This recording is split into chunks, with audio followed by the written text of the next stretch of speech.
Acabamos de decir que cuando el Señor Jesús vino a Jerusalén, lloró por Jerusalén.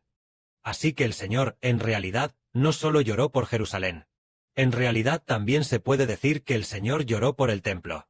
Porque no solo Dios abandonó la nación de Israel, abandonó la nación del Antiguo Testamento. En realidad Dios también abandonó el templo del Antiguo Testamento. Veamos esto. En aquel entonces, en cuanto el Señor Jesús entró en el templo, echó a aquellos que hacían negocios dentro del templo. Volcó las mesas de los cambistas y los bancos de los que vendían palomas, y les reprendió diciendo: escrito está en la Biblia: mi casa será llamada casa de oración para todas las naciones. Pero vosotros la habéis convertido en cueva de ladrones.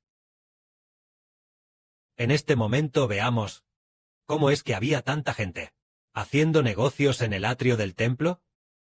El atrio del templo es para adorar y servir a Dios. Y también es el lugar para ofrecer sacrificios a Dios. ¿Cómo se puede permitir que la gente lo use como un lugar de negocios? Claramente, aquellos sacerdotes del templo aceptaban sobornos. Y entonces dejaban que esos mercaderes hicieran negocios allí. Veamos. Cuando el Señor Cristo fue crucificado. Hermanos y hermanas, ¿recuerdan?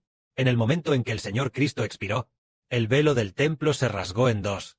Se rasgó por la mitad. Siendo el templo un lugar tan sagrado, ¿por qué se rasgó el velo en dos? El Señor Jesús vino al mundo, porque al expirar el velo se rasgó en dos. Esto se refiere a que Dios abolió el templo del Antiguo Testamento. Abolió el Antiguo Testamento. Y también abolió el templo del Antiguo Testamento. Abolió la nación del Antiguo Testamento. Ya no la quería. Porque Dios una vez hizo un pacto con la nación de Israel en el Medio Oriente. Fue muy difícil. Envió profetas muchas veces, pero ellos seguían sin escuchar. Dios seguía perteneciendo a otros. Y seguían sin dar fruto. Es decir, la nación de Israel en el Medio Oriente es una nación que no da buen fruto.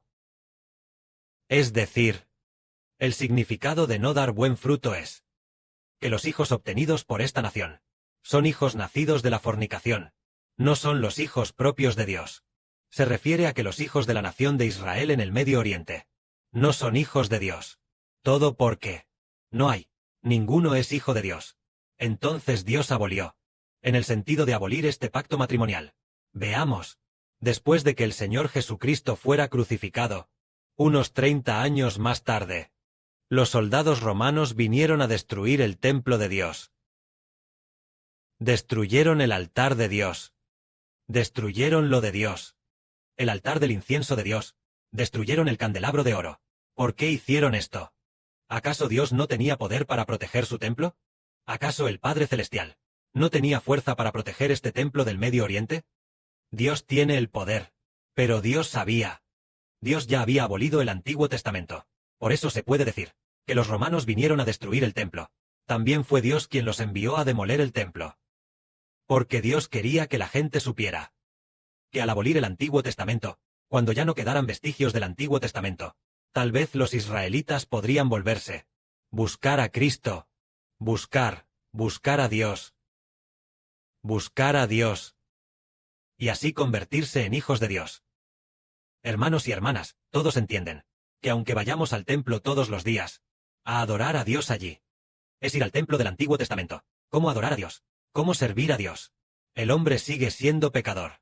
No puede cambiar la naturaleza pecaminosa del hombre. No puede cambiar la naturaleza de haber nacido de la fornicación. Este nacido de la fornicación aquí se refiere a la fornicación dentro del espíritu del pecado. Entonces, ¿qué tipo de persona puede cambiarse a sí misma? ¿Para convertirse en un hijo propio de Dios? ¿Para hacerse a sí mismo un hijo propio de Dios? Resulta que es aceptando al Jesús del Nuevo Testamento. Solo Jesús tiene la autoridad para darnos el Espíritu Santo y hacernos hijos propios de Dios. Precisamente por eso, aquellos que servían en el templo resultaron ser quienes aceptaban sobornos para dejar que la gente comerciara. Porque, ya que en su espíritu no son hijos de Dios, no temerían a Dios. Que la gloria sea para el Padre y el Señor. Amén.